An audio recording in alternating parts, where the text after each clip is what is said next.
told your friend you're not okay? And tell me what's wrong and तो why इसको you रखते हैं never कांच के जार said में you ताकि ये felt अच्छा that बना way. रहे। Guess you're trying to stay strong and fake और a smile until जब हम एक मदर बन जाते हैं और एक हाउसवाइफ बन जाते हैं तो हमारे ऊपर इतनी सारी रिस्पॉन्सिबिलिटी आती हैं कि हमें समझना मुश्किल पड़ जाता है कि हम कहाँ से शुरू करें और कैसे शुरू करें। घर तो संभालना ही संभालना होता है, उनके उसके साथ बच्चों को संभालना और बाहर का काम भी संभालना। जो बाहर काम करती हैं, आई मीन जॉब करते हैं, तो काफ़ी मुश्किल पड़ जाता है। बट हम हाउस मेकर्स जो होते हैं, हर चीज़ को हैंडल करना हमारे हुनर में ही होता है ये सब तो। So hi guys, myself Varsha and welcome back to the channel. आज आपके साथ शेयर कर रही हूँ कुछ हैबिट्स अपनी डेली टू लाइफ की, जो हम अपने घर को ऑर्गेनाइज और मैनेज करने के लिए करते हैं। सो अगर आप इस तरह की वीडियोस में इंटरेस्टेड हैं तो डेफिनेटली आप इस चैनल के लाल बटन को दबाकर सब्सक्राइब कर सकते हैं और मोर अपडेट्स के लिए बेल आइकन को भी दबाइएगा। एंड इंस्टाग्राम पर भी फॉलो करिएगा, लिंक आपको डिस्क्रिप्शन में मिल जाएगी। फिर चलिए आज की वीडियो को शुरू करते हैं।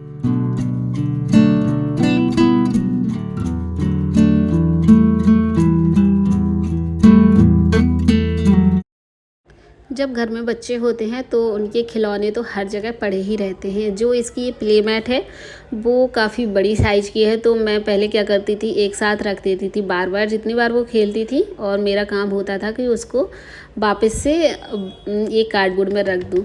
बट अब वो मुझे डेली परेशान करती है कि उसके लिए एक हाउस बनाओ, उसके लिए कुछ ना कुछ बनाओ। तो मैंने फिर डिसाइड किया यहाँ पर इसकी जो प्ले मैट है उसको तो मैं जैसे कि तैसे ही रखी देती हूँ, मतलब बना के उसका हाउस। डेली फिर मुझे ही मेहनत करनी पड़ती है। सो जितने भी इसके अंदर टॉयज़ होते हैं बस उनको मैं भर के रखती हूँ। बट मैं भर के रखती हूँ वापस से, अगर उसको भरे मिल जाए तब वो खेलने में और ज़्यादा बिजी होती है। अगर वो खाली रहते हैं और यहीं पर पड़े रहते हैं फिर वो खेलती नहीं है। अगर उसको ऐसे रख दो किसी भी कंटेनर्स में या अलग अलग से, तो बच्चों को एक्साइटमेंट ज़्यादा होता है कि हमें अब इनको फैलाना है और खेलना है। तो अगर उनको इंगेज रखना चाहते हैं, बिजी रखना चाहते हैं, तो बार बार उनका सामान समेट कर और रख दें, ताकि वो काफ़ी टाइम तक उसमें फिर लगे रहते हैं और खेलते रहते हैं। told your friend you're not okay. And tell me what's wrong and why you never said you felt that way. And guess you're trying to stay strong and fake a smile until I look away. Morning का time है और मुझे पूजा करनी थी, तो सोचा चलो ये कुछ बर्तन साफ़ कर लेते हैं, क्योंकि अगर कुछ दिन नहीं किया जाए, क्योंकि डेली ऊपर ऊपर से साफ़ कर लेते हैं, बट डीप क्लीनिंग जो होती है 2-4 दिन में करनी पड़ती है। और जो ये तांबे के बर्तन हैं देखिए कितने गंदे हो जाते हैं, बट पीताम्बरी से मैंने साफ़ किए हैं और ये देखिए कितने ईजिली, बस 2-5 मिनट लगते हैं और ईजिली ये सारे बर्तन क्लीन हो जाते हैं। कितने अच्छे से क्लीन हो गए हैं। और यहाँ पर बस पूजा करनी है, तो बच्चों को भी साथ में इंगेज रखे ना इन चीज़ों में, तो वो धीरे धीरे सीख जाते हैं। अब मैं पूजा कर रही थी और दित्या नहा रही थी, तो उसको पता है कि नहाने के बाद जस्ट पूजा की जाती है, क्योंकि मैं नहाने के जस्ट बाद पूजा करती हूँ और वो देखती रहती है डेली।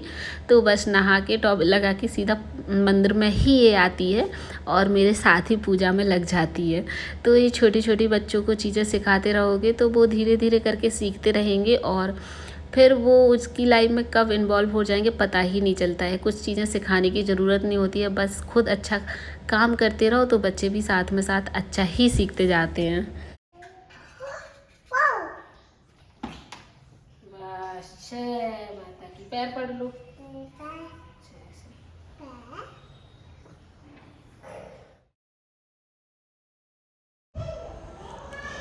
यहाँ पर मुझे एक मार्केट में पाउच मिला था, मुझे काफ़ी अच्छा लगा। ये ड्रेनेज बंद हो जाता है या फिर सिंक से स्मेल आने लग जाती है, तो इसको 30 मिनट्स ओनली पाउडर को छोड़ना पड़ता है। इसके बाद जो भी ड्रेनेज है या ख़राब हो गई, स्मेल आ रहा है या पानी जाना बंद हो गया है, उसमें ये डालता है तो ये अच्छे से क्लीन हो जाता है। बस इसको 30 मिनट के लिए छोड़ना पड़ता है। तो जब कुछ काम ना करें तो इसको छोड़ दें, और इसमें से काफ़ी एकदम से थोड़ा सा पानी डालना होता है कि ये फिर पूरा मिक्स हो जाए, मतलब पाइप के अंदर जो भी वो।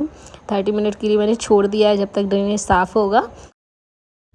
अगर ब्रेड के लिए अलग से कोई भी कंटेनर नहीं है तो किचन का कोई भी स्क्वायर शेप का कंटेनर यूज़ कर सकते हैं। इसमें ब्रेड आ जाती है एकदम फिट, और बस नीचे से इसको प्रेस किया और ऊपर देखिए ब्रेड अपने आप ही आ जाती हैं। एक अच्छा हैक है, आप चाहे तो ट्राई कर सकते हैं। ये स्पेस भी कम लेगा और आपकी जो ब्रेड है पैकेट में खाली ऐसे ही नहीं पड़ी रहेंगी पूरी किचन में। I know you told your friend you're not okay, and tell me what's wrong and why you never said you felt that way. And guess you're trying to stay strong and fake a smile until I इस तरह का काम जैसे मलाई निकालना हुआ या बड़ा काम जो जिसमें टाइम लगता है उसको मैं फ्री टाइम में ही करती हूँ। या तो नाइट का डिनर बनने के बाद ये काम करती हूँ या फिर दोपहर का टाइम लेती हूँ, ताकि फ्री हूँ और अच्छे से मैं इस चीज़ को टाइम दे सकूँ। क्योंकि थोड़ा टाइम भी लगता है, फिर गैस पे लगाओ तो भी टाइम लग जाता है। सो यहाँ पर बस एक हैंड ब्लेंडर ही चलाया और देखिए कितनी अच्छी सी मलाई निकल आई। ये सब मैंने पहले नहीं आता था, बट शादी के बाद धीरे धीरे करके ये सब काम सब लोग सीख ही जाते हैं। जब खुद पर रिस्पॉन्सिबिलिटी आती है तो छोटे छोटे काम अपने आप ही सीख जाते हैं। और ये इतना बढ़िया सा एक मलाई का मक्खन निकल आया है। और जो ये पानी बचा है इसको भी बिल्कुल मत फेंकिए, इससे या तो दही भी बन जाता है या फिर इसमें थोड़ा सा विनेगर डाल के मलाई भी आसानी से निकल आती है। ये मैंने जब तक गैस पे चढ़ा दिया है। अब ये जो टाइम होता है किचन में ही रहना पड़ता है, अब इसके पास तो नहीं खड़े रहेंगे। पहले थोड़ा सा हाई फ्लेम पर लगा दो और उसके बाद मीडियम कर दो, तो ये घी अपने आप ही बनता रहता है। तब तक मैं करूँगी बाकी का काम मतलब काम तो कुछ नहीं पड़ा है, बट चीज़ें ऑर्गेनाइज कितनी भी कर लो बट मन नहीं भरता है, कुछ ना कुछ चेंजेस घर में होते रहते हैं। यहाँ पर मैंने एक कढ़ाई ली है, पहले शेयर की थी, पेंट किया हुआ था इसको और यूज़ नहीं होती, तो ये मैं ऑर्गेनाइज़र के तौर पर यूज़ कर लेती हूँ। मतलब कुछ ना कुछ सामान इसमें रख लेती हूँ। जो ये कंटेनर था उसमें कुछ चॉकलेट्स रखी हैं जो मैंने वेट लूज़ के लिए मंगाई थी। मैंने नहीं, मेरे हस्बैंड ने मंगाई थी अपने लिए, बट मैं खाती हूँ इसको। और ये इसमें इसलिए रखी हैं ताकि उसको दिखे नहीं कि कोई चॉकलेट भी घर में है, वरना दित्या को एक्चुअली, वरना वो भी फिर हाथ मारेगी, तो बच्चों के लिए वो सब नुकसानदायक होते हैं। और यहाँ पे जो टेबल थी मैंने उस टाइम में उसको क्लीन कर दिया है अच्छे से और चीज़ें भी ऑर्गेनाइज़ कर दी हैं। क्योंकि कुछ कुछ पार्ट्स होते हैं घर में, अगर टेबल रखी हो तो उस पर काफ़ी सारा सामान सब लोग इकट्ठा रखते जाते हैं और फिर वो भर जाती है। अगर उसको टाइम से क्लीन नहीं करो तो फिर वो भर जाएगी और फिर जगह भी नहीं बचती है और चीज़ें फिर ऑर्गेनाइज भी नहीं रहेंगी।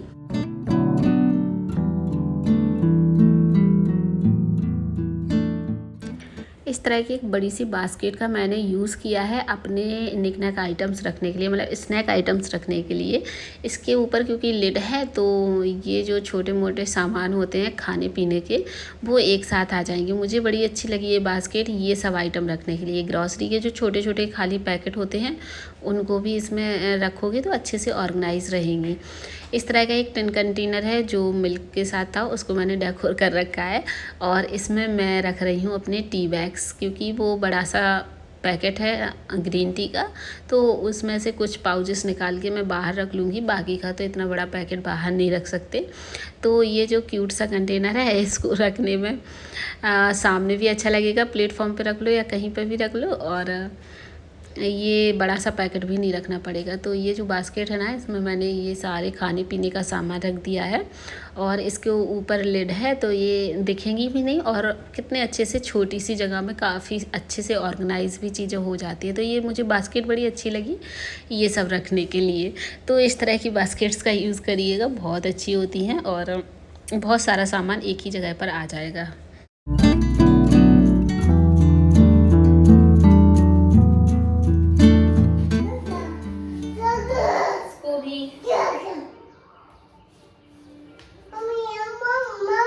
तो जो ये है ना कंटेनर, ये मुझे रियली बहुत अच्छा लगता है और मैं अब इसकी दूसरी जोड़ी बनाने वाली हूँ। एक्चुअली एक और टिन कंटेनर मेरे पास आ गया है, तो जो ये मतलब लड़की है और इसके साथ का मैं कपल बनाने वाली हूँ, जो नेक्स्ट वीडियो में या कोई एक आध दो दिन बाद मिल जाएगा आपको। तो ये रियली मुझे इतना क्यूट लगता है कि मैं ऐसे लगता है ना खूब सारे मेरे पास टिन आ जाएं और मैं ऐसे ही ऐसे फेस बना के सारे रख लूँ। तो ये अपनी जगह पर भी रख देती हूँ फिलहाल तो।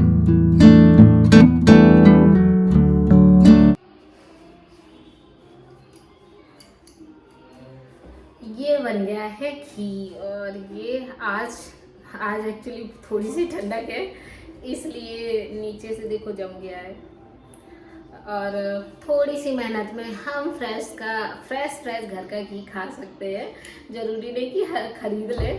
और जो मलाई निकलती है आराम से थोड़ी सी मेहनत करो और बस अपने घर का घी खाओ। तो ये जब तक दोबारा से जो मलाई मेरी इकट्ठी हो जाएगी ना, तब तक ये चल जाता है 5-6-7 दिन के लिए, इतना घी मेरा निकल आता है। तो इसको रखते हैं एक कांच के जार में ताकि ये अच्छा बना रहे। और काम करते करते गर्मी इतनी पड़ रही है ना कि दिमाग खराब हो जाता है, मेहनत थोड़ी सी ज़्यादा। क्या बात है बेटा, मत पीना है। और ऐसा नहीं है कि मैं फ्री रहती हूँ और काम करने के बीच में कोई डिस्टर्ब नहीं करता है। तो जैसे ही मैं कोई वीडियो शूट करूँ या कोई काम करने आऊँ या किचन में आऊँ तो देखो इसको साथ आना होता है, ये आइए साथ में। और बस फ्रेश उसको पूरा दिन फ्रिज में ही लगता है देखने को। तो अभी कुछ मांग रही है, उसको दे दूँ, फिर आगे की प्रोसेस शुरू करती हूँ। जब आपको जल्दी काम करना पड़ता है और दिन का थोड़ा सा टाइम बचा के और अपने लिए टाइम निकालना हो, तो ये किचन में जब तक काम करें तो छोटी छोटी चीज़ें घर में प्रिपेयर करके रख लें। जैसे कि मुझे दोपहर में या इवनिंग में मैंगो शेक बनाना होता है दित्या के लिए, तो उसको मैं पहले से ही कट करके रख लेती हूँ मैंगो, ताकि जब भी बनाना हो तब बिल्कुल तभी के तभी मैंगो ना काटना पड़े। और इसको एक कांच के जार में रखती हूँ तो ये अच्छे से फ्रेश भी बना रहता है, और फ्रिज में रख देती हूँ। जब ये ठंडा हो जाता है उसके बाद जब भी मुझे शेक बनाना हुआ, बस मैंगो कटा हुआ रखा है, 2 मिनट लगेंगे और शेक बना के दे सके। इससे मेरा काफ़ी सारा टाइम बच जाता है। जब जल्दी में कोई काम करना हो तो पहले से ही चीज़ें प्रिपेयर रहती हैं, तो मुझे फिर बहुत सारा टाइम भी नहीं लगता उन सब को करने में। आज के लिए दोस्तों इतना ही। अगर इस वीडियो में आपको कोई भी पार्ट पसंद आया हो तो एक लाइक तो बनता है और कमेंट भी कीजिएगा। चलिए फिर आपसे एक नेक्स्ट इंटरेस्टिंग वीडियो के साथ मिलूंगी। तब तक के लिए friends bye bye, tata and take care. और चैनल को सब्सक्राइब, लाइक, शेयर करना बिल्कुल भी मत भूलिएगा।